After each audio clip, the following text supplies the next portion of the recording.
तुम जानते हो हम प्रोफेशनल और पर्सनल लाइफ को अलग अलग रखते हैं, इसलिए कल वसुधा होली में आएगी, पर सिर्फ फोटोशूट के लिए, किसी रिश्ते से नहीं।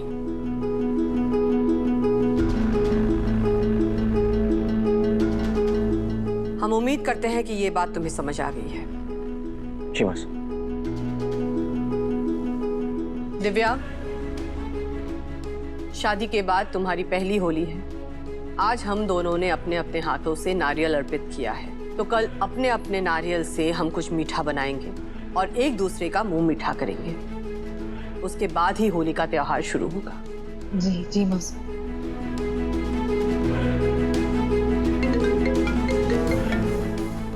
ये जरूरी कॉल है एनआरआई क्लाइंट्स की।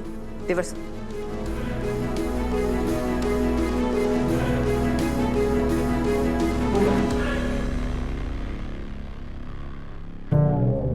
भाभी सानी मनाना पड़ेगा, कल होली है, मारे को भी सजना धजना है।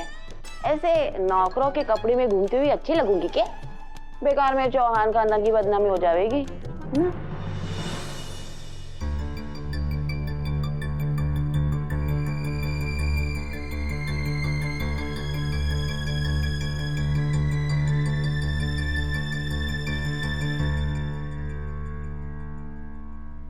क्या बात है दिव्या? भाई साहब, सिर्फ मेरी नहीं, वसु की भी पहली होली है और वो इस घर की बड़ी बहू है। पता नहीं, वसु के प्रति मासा का ये बर्ताव देखकर मुझे अच्छा नहीं लगा। डोंट वरी दिव्या, मैंने वसु से वादा किया है, वो कल मासा के साथ होली की हर रस्म पूरी करेगी, मतलब करेगी। लेकिन ये हुआ कैसे दादा? अभी कल फोटोशूट में सास की रोल का प्ले करने के लिए जिस एक्ट्रेस को हायर किया है उसे कैंसिल कर दे। I have a new casting idea.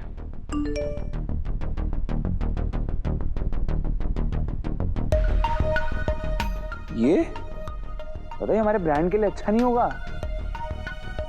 मुझे भरोसा कर और मैं जैसा कह रहा हूँ वैसा कर। कल के शूट के लिए मुझे यही एक्ट्रेस चाहिए। मैं बात करता हूँ उनसे।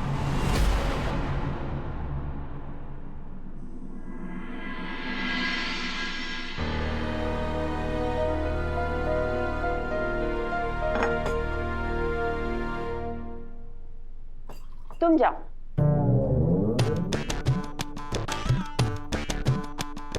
थोड़ा सा खा लीजिए ना, अब ये मीटिंग कितनी लंबी चलेगी पता नहीं, भूख लगी होगी ना, खा लीजिए। और कल का भी बता दीजिए भाभी से हमारे को, कल कितने बजे खाना पकाना है सुबह उठ के। होली है ना, बहुत मेहमान आवेंगे, उनके लिए बहुत सारा पकवान बनाना होगा। तो मैं सोच रही थी कि मैं कल अपने हाथों से पकाकर खिलाऊंगी। इतने दिनों से नौकरों के कपड़े पहनकर मालकिन की तरह घूम रही थी तुम। अब जब मेहमान आ रहे हैं तो तुम्हें नौकरों का काम करने का मन कर रहा है। सिंपैथी चाहिए, सबको दिखाना चाहती हो कि हम तुम पर कितना अत्याचार करते हैं। अत्याचार तो कर रही है, उसमें दिखाना क्या है? अरे ना भाभी साहब, ऐसा बिल्कुल भी ना है। हम तुम्हें अच्छी तरह से समझते हैं सारिका, और मेहमानों के सामने हमारे घर की इज्जत का तमाशा बनाने नहीं देंगे तुम्हें। जाओ जाकर अपने कपड़े पहन लो, तुम्हारी सजा खत्म। थैंक यू भाभी साहब, थैंक यू भाभी साहब, थैंक यू भाभी साहब, थैंक यू सारिका, हो गया बस। हाँ हाँ, हमारा काम तो हो ही गया। थैंक यू वेरी मच भाभी। हाँ ठीक है, बस चलो चलो चलो, बस हो गया। चलो हाँ चलो।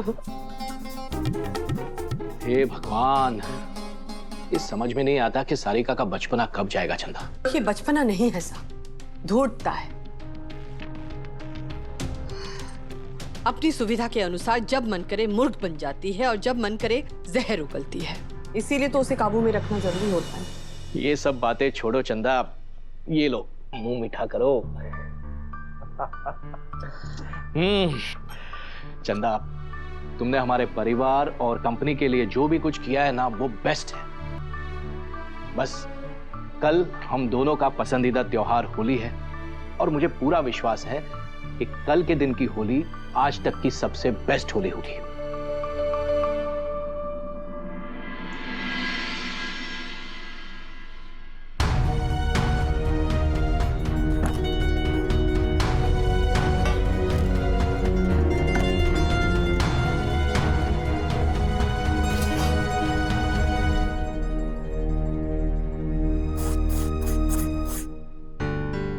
हे माता माई, आपकी कृपा से यो दिन आया है।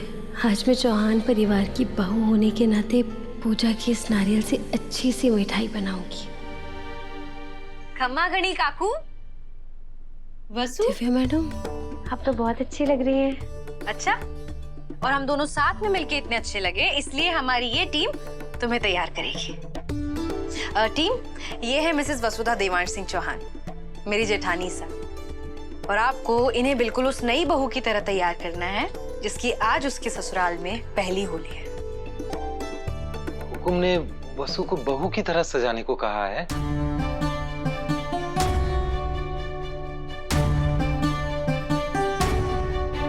नहीं नहीं बाबू साहब, वो कंपनी के फोटोशूट के लिए हमारे को घर की बहू की तरह तैयार होना है। और काकू, ये क्या, आप क्यों अभी तक होली के लिए तैयार नहीं हुए? चलिए अपने होली वाले कपड़े पहनिए, जल्दी से होली भी तो खेलनी है ना। ना दिव्या मैडम, आज मैं कहीं ना जाऊंगा, घर से निकलने का मन ही ना है हमारा। आप लोग खेलिए ना होली। आप लोग खेलिए मतलब? होली के दिन घर में कौन रहता है काकू? आपको चलना पड़ेगा हमारे साथ। हाँ बाबू साहब चलिए ना, वैसे भी आप घर में अकेले रहेंगे तो आपका मन और परेशान होगा। चलिए। और काकू याद है ना, मासा ने आपको अपना परिवार कह के गांव जाने से रोका है। तो फिर जब सारा परिवार होली खेल रहा होगा और आप नहीं होंगे तो मासा को भी तो बुरा लगेगा। हाँ बाबू साहब चलिए ना। हाँ काकू सा, प्लीज चलिए ना बाबू साहब। चलिए ना काकू सा, चलिए ना ठीक है, बाबू साहब। ठीक। जल्दी से तैयार हो जाइए, मैं नीचे आपका इंतजार करी। All the best. ब्रीफ के मैं आपके होली वाले कपड़े निकाल देती हूँ।